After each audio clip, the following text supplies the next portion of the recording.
தமிழோசை நேயர்களுக்கு லண்டனிலிருந்து திரு எம்ஜி ராமச்சந்திரன் அவர்களை அறிமுகம் செய்யும் வாய்ப்பு கிட்டியிருக்கிறது.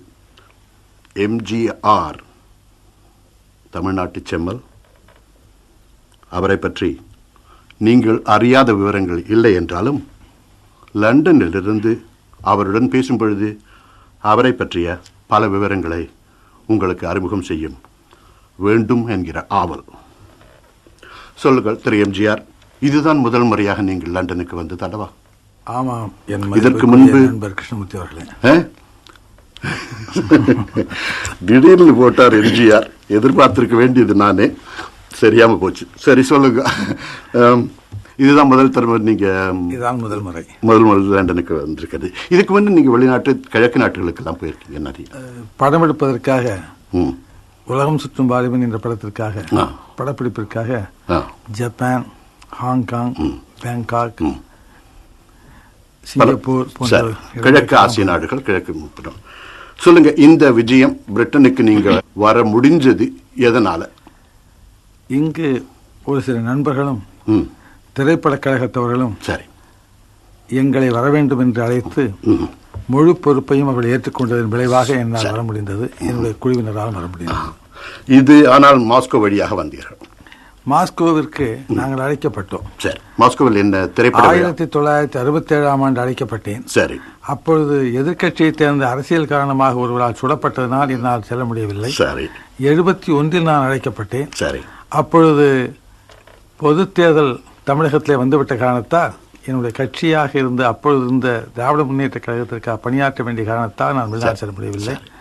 இப்பொழுது கொஞ்சம் ஓய்வு கிடைத்தது, தேவையும் இருந்தது. கலையை பற்றியும் அரசியலை பற்றியும் நாட்டு மக்களை பற்றியும் தெரிந்து கொள்ள வேண்டும் என்கிற அவசியம், ஆவல் அதிகமாக இருந்த காரணத்தால் மாஸ்கோ செல்லுகின்ற வாய்ப்பை நான் பயன்படுத்திக் கொண்டேன். மாஸ்கோவில் திரைப்பட விழா, சர்வதேச திரைப்பட விழாவில் என்னுடைய படம் காட்டப்படுவதற்காக நான் செல்லவில்லை. ஆனால் திரைப்பட விழாவில் சம்பந்தப்படாமல் பார்க்கப்படுகின்ற படங்களிலே ஒன்றாக நான் நடித்த எடுத்த உலகம் சுற்று வாலிபன் படமும், இன்னொரு சத்யா மூவிசார் என்ற நிறுவனத்தால் எடுத்த ரிக்ஷாக்கார் என்ற படத்தையும் காட்டுவதற்காக அழைக்கப்பட்டிருக்கின்றது. அதற்காக சென்றோம். அது மட்டுமல்ல, முக்கியமானதாக ரஷ்யா இந்திய கூட்டுறவு பட தயாரிப்பு என்கிற முறையில் எம்ஜிஆர் பிக்சர்ஸ் பிரைவேட் லிமிடெட் என்ற நான் பங்குதாரராக இருக்கின்ற நிறுவனமும் அங்கே சோவியன் பிலிம்ஸ் என்கிற அமைப்பும் சேர்ந்து படம் எடுப்பதாக நாங்கள் ஒப்பந்தம் செய்து கொண்டிருக்கின்றோம். அதற்காகத்தான் சென்றோம். பிரிட்டனுக்கு நீங்கள் முதல் வருகிறீர்கள். ஆனால் பிரிட்டனை பற்றி பல விஷயங்களை அறிந்திருப்பீர்கள், படித்திருப்பீர்கள், கண்டும் இருப்பீர்கள் படங்களில். உங்களுக்கு அதிசயமாக தோன்றிட்டா பிரிட்டன், அல்லது தெரிந்த ஒரு இடமாக தோன்றிட்டா? நான் உள்ளதை சொல்ல வேண்டும் என்றால், 1930ஆம் ஆண்டிலே மதுவிலக்கு எது தேவை என்கிற காரணத்திற்காக மறியல் செய்த நேரங்களெல்லாம் நான் காங்கிரஸ் கட்சியில் இருந்து பிரிட்டிஷ் ஆதிக்கம் வெளியேற வேண்டும் என்கிற எண்ணத்தோடு போராடிய ஒருவனாக இருந்தார். அதே பிரிட்டனுக்கு நான் வந்து இங்கே மக்களை காணும் பொழுது காமன்வெல்த்திலே இருக்கின்ற இந்திய துணை கண்டத்திற்கும் பிரிட்டிஷுக்கும் இடையிலே இருக்கின்ற உறவை நான் நன்கு காணுகின்றேன். பிரிட்டிஷ் மக்கள் இந்தியர்களை மதிக்கின்றார்கள் என்பதை காணுவதிலே, நேரில் அறிவதை நான் மகிழ்ச்சி அடைகின்றேன். அதாவது முன்பு நாம் ஒருவருக்கொருவர் விரோதியாகவோ அல்லது சண்டை பூசல்களில் ஈடுபட்டு இருந்தாலும் இப்பொழுது மீண்டும் நமக்குள்ளே ஒரு பெருத்த புதியது ஒரு நல்லுறவு உருவாகி இருக்கிறதே நீங்கள் கண்கூடாக காண்கிறீர்கள். அடிமை ஆண்டவன் ஆண்டான் என்கிற நிலைமை மாறி சுதந்திர பங்காளி என்கிற நிலைமையிலே இணையும் பொழுது அதிலே மகிழ்ச்சியும் பெருமையும் பெருமிதமும் இருக்கிறது என்பதை நான் காணுகின்றேன். உங்களது அரசியல் வாழ்க்கையை பெரும்பாலும் பாதித்த அல்லது பாதித்திருக்கக்கூடிய ஆங்கில சிந்தனையாளர்களோ ஆங்கில அரசியல்வாதிகளோ இருந்திருக்கிறார்கள் என்று சொல்வீர்களா? அரசியல் சிந்தனையை பாதித்தவர்கள் என்று நான் சொல்ல முடியாது. அரசியல் சிந்தனைக்கு ஆக்கமளிக்கக்கூடிய சூழ்நிலை உருவாக்கியவர்கள் என்று நான் சொல்ல முடியும். அதாவது பிரிட்டிஷ் பெருமக்கள், அரசியல் தலைவர்கள், சிந்தனையாளர்கள் உங்களுக்கு அரசியலில் ஈடுபாட்டை உண்டாக்கியவர்கள் என்று. சுதந்திர உணர்வை தூண்டிவிட்டவர்கள் அவர்தான். சரி, ஆட்சியை நடத்தியதனாலேயே சுதந்திர உணர்வை தூண்டிவிட்டார்கள். ஆனால் பாரதத்தில் பழங்கால அரசியல் தலைவர்களில் காந்தி, நேரு, ராஜாஜி போன்றவர்கள் பிரிட்டிஷ், பெரும்பாலும் ஆங்கில சிந்தனையாளர்களுடன் பெருத்த தொடர்பு கொண்டு அவர்களது கருத்துக்களையும் நமது நாட்டில் வெகுவாக பரப்பினார்கள். உங்களுக்கு அப்படிப்பட்ட கால அதாவது நமது நாட்டு தலைவர்களுடன் பழகி அவர்களை பற்றி நீங்கள் எண்ணும் பொழுது இந்த கருத்து உண்டாயிற்ற, அதாவது ஆங்கில சிந்தனை நம்மிடையே பரவி வருகிறது என்று? ஆங்கிலத்தை அடிப்படையாக கொண்டு சரி, ஆங்கிலேயர்களை வெளியேற்றுவதற்கு ஆங்கிலம் பயன்பட்டது என்பதை யாரும் மறுக்க முடியாது. அதாவது ஆங்கிலத்தின் மூலமாக வெளிநாட்டு தொடர்பையும் வெளிநாட்டு விஞ்ஞான உயர்வையும் சரி அது போன்ற பல கருத்துக்களை அறிவதற்கு ஆங்கிலம் பயன்பட்டு கொண்டிருக்கிறது. ஆகவே ஆங்கிலேயர்கள் மொழியை தந்து இந்தியாவில் இருக்கின்ற உணர்ச்சிகளை தூண்டிவிட்டார்கள், அவளை செயலாலும் தூண்டிவிட்டார்கள், அறிவாலும் தூண்டிவிட்டார்கள். இனி உங்களது சுயசரிதையின் சில பாகங்களை பற்றி கூறுங்கள்.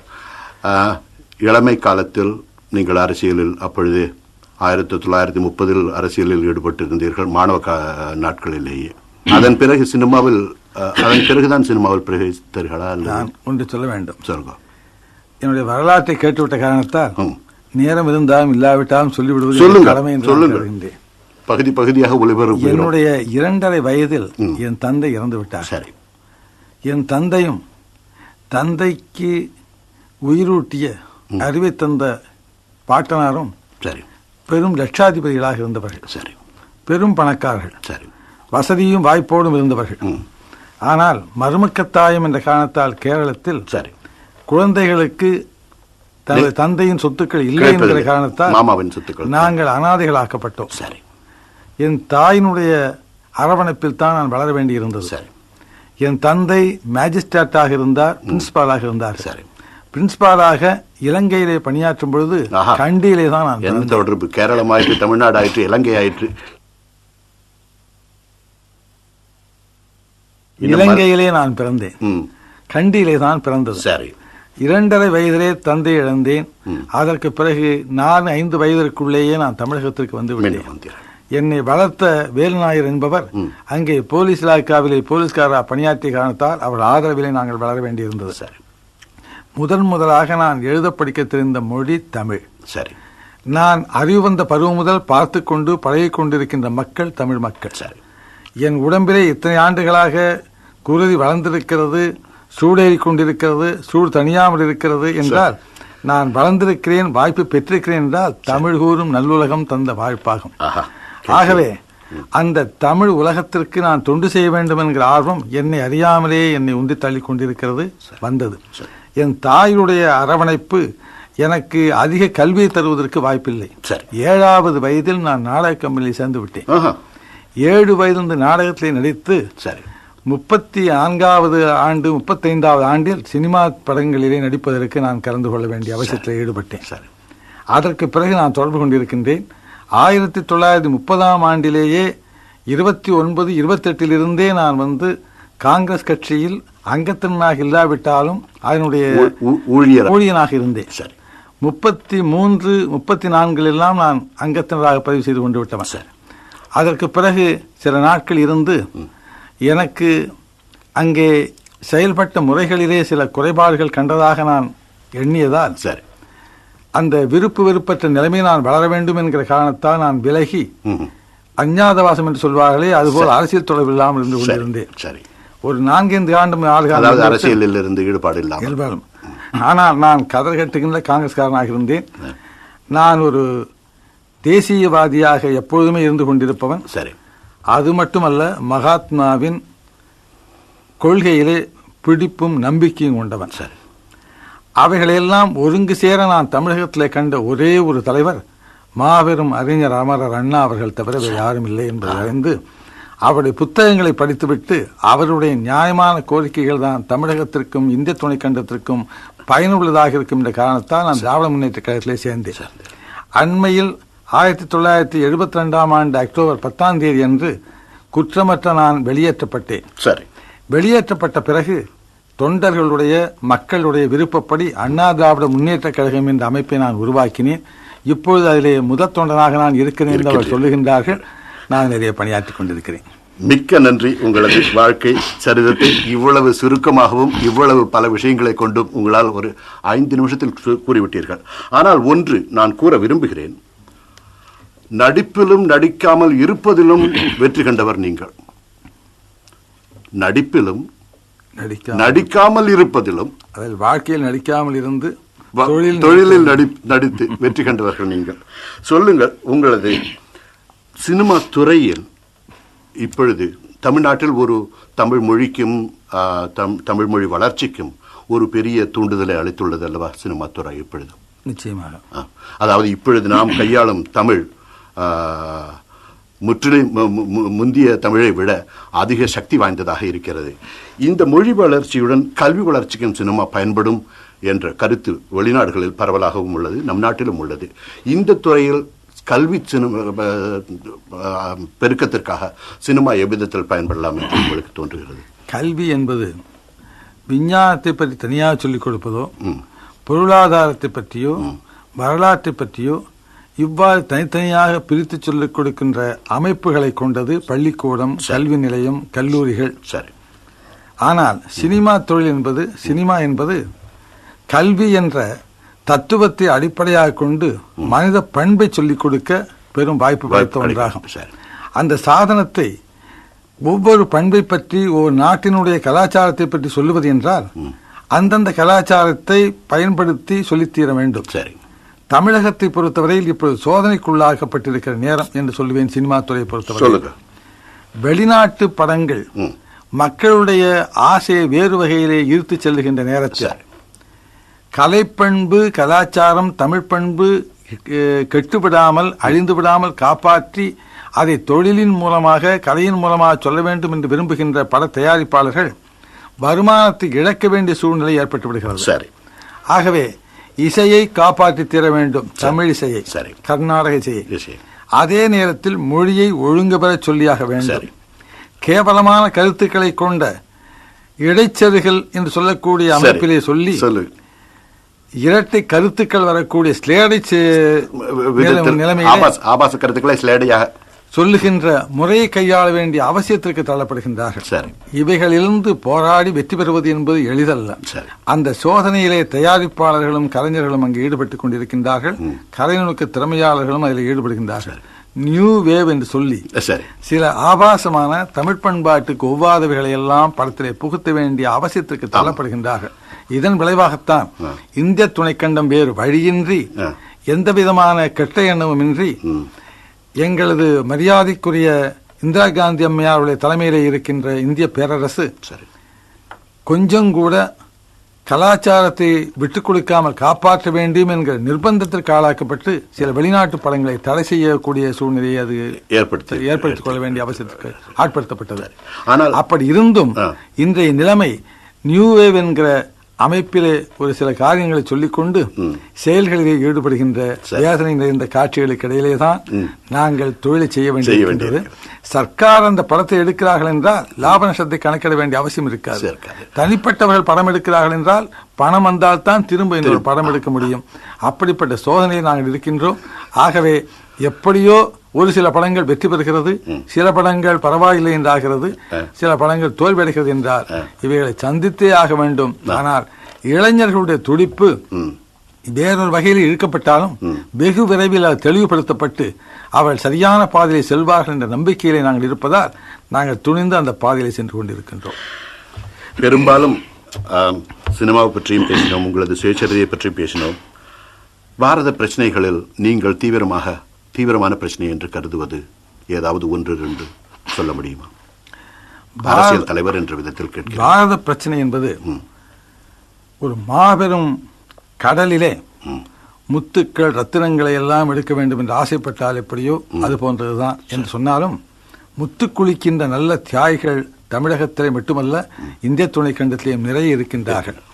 ஆனால் பாரதத்திற்கு உடனடியான தேவை வெளிநாட்டு நிபுணர்கள் தங்களுடைய யோசனைகளை சொல்லுவதோடு, வெளிநாட்டு வசதி படைத்த முன்னேறியவர்கள் தங்களுடைய விஞ்ஞான தயாரிப்பு முறைகளை அவர்களுக்கு சொல்லுவதோடு, நாங்கள் இந்திய துணைக்கண்டத்திலே வளருவதற்கு துணையாக இருக்க வேண்டுமே தவிர எங்களை விலை பேசாமல் நல்ல உணர்வோடு அவர்கள் உதவி செய்தார்களானால் இந்திய துணைக்கண்டம் மற்ற பேரரசுகளோடு இணைந்து உயர்ந்து அவர்களுக்கு துணையாக இந்த நாட்டுக்கு நல்லாட்சியும் நல்ல மக்கள் வளருவதற்கும் வாழ்வதற்கும் உறுதுணையாக இருக்கும் என்ற ஆசையைத்தான் நான் சொல்லிக் கொள்வேன்.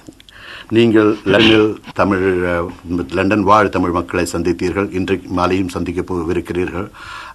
அவர்கள் எல்லோரும் உங்களது படங்களை வெகு ஆர்வத்துடன் இங்கு பார்க்கிறார்கள்.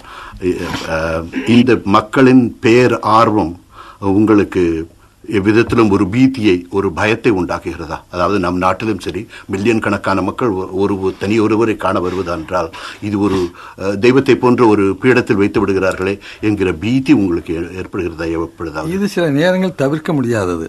மகாத்மா காந்தி சாதாரண மோகன்தாஸ் கரம்சந்திர காந்தியாக இருக்கும்போது யாரும் அதை எடுத்து பார்த்திருக்க மாட்டார்கள். சில இடங்களிலே உதைத்து தள்ளப்பட்டு பல்லுடைக்கப்பட்டிருக்கிறார் என்பதை நாம் மறந்துவிடவில்லை. ஆனால் மகாத்மா வாக்கப்பட்ட பிறகு, அவர் கொள்கையை மக்கள் ஏற்றுக்கொண்ட பிறகு பின்பற்றுகிறார்கள் என்றால் அது தவிர்க்க முடியாதது. எந்த கட்சிக்கும், எந்த தனிப்பட்ட கொள்கைக்கும், எந்த இலாக்காவில் இருந்தாலும் சரி, வேறு எவ்விடத்தில் இருந்தாலும் சரி, தனிப்பட்ட பெருமை ஒருவருக்கு இடத்தை பொறுத்தல்ல, இடத்தை பாதுகாக்கின்ற தன்மையிலே கிடைத்து விடுகிறது. அது யாரும் தடுக்க முடியாது, தவிர்க்கவும் முடியாது. ஆனால் மக்கள் அப்படிப்பட்ட நிலைமையை ஏன் அடைகிறார்கள் என்பதை பற்றித்தான் நாம் சிந்தித்தாக வேண்டும். எனக்குள்ள பயமெல்லாம், என்னை பற்றி யாராவது நல்லது சொல்லுகிறார்கள் என்றால் அதை திரும்ப காப்பாற்றிக் கொள்ள வேண்டுமே என்கிறதான் எனக்கு பயம் இருக்கிறது. நீங்கள் வந்து இந்த பேட்டி அளித்ததற்கு மெத்த நன்றி. லதா அவர்களுடனும் ஒரே ஒரு வணக்கம் சொல்லுங்க. நீங்க சொல்ல வேண்டியது கடைசி தமிழ் மோசை மக்களுக்கு என்று ஒரு செய்தியாகவே சொல்லுங்கள். நீங்கள் இங்கே படம் பார்ப்பவர்கள் தமிழர்கள் அதிகம் இருக்கிறார்கள் என்று சொன்னீர்கள். சரி. தமிழ் படம் பார்க்கின்றவர்கள் பார்த்தவர்கள் இருக்கலாம், தொடர்ந்து பார்க்கின்றவர்கள் இருக்கிறார்களா என்பதிலே எனக்கு ஐயப்பாடு உண்டு. ஏனெனில் தமிழ் படங்கள் இங்கே அவ்வளவு வரவில்லை என்பதிலே குறைபாடு இருக்கிறது.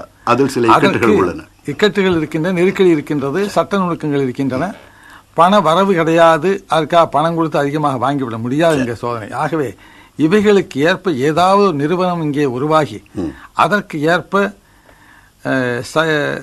டைட்டில்ஸ் போடுவார்களே, அதுபோல சப்டைட்டில் போடுவார்களே, அதுபோலாவது மொழி அங்கே அச்சடிக்கப்பட்டு பதிவு செய்யப்பட்டு காண்பித்தாவது, இங்கே மக்களுக்கிடையிலே நீளத்தை குறைத்தாவது படத்தை காண்பித்து அந்த தொடர்பினை ஏற்படுத்த இங்கே இருக்கின்ற தமிழ் மக்கள் முயற்சி செய்ய வேண்டும் என்கிற ஆசை எனக்கு இருக்கிறது. அது மட்டுமல்ல, இந்த அளவிற்கு லண்டனுக்கு எதிர்பாராமல் வந்திருந்த எங்களை இவ்வளவு பெருமைப்படுத்துகின்ற வகையில் அழைத்து எங்களுடைய எண்ணங்களை சொல்லி மக்களோடு தொடர்பு கொள்ள வாய்ப்பு தந்த நண்பர் கிருஷ்ணமூர்த்தியாகி உங்களுக்கும் உங்களின் நிறுவனத்தாருக்கும் நான் என் நன்றியை, எங்களுடைய நன்றியை இதயபூர்வமாக தெரிவித்துக் கொள்வதோடு, அண்ணா திராவிட முன்னேற்ற கழகத்தினுடைய உறுப்பினர்களான ஏறத்தாழ 25 லட்சம் உறுப்பினர்களுடைய நன்றியையும் உங்களுக்கு சொல்லி அண்ணா நாமம் வாழ்க என்று கூறி விடைபெறுகிறேன். வணக்கம்.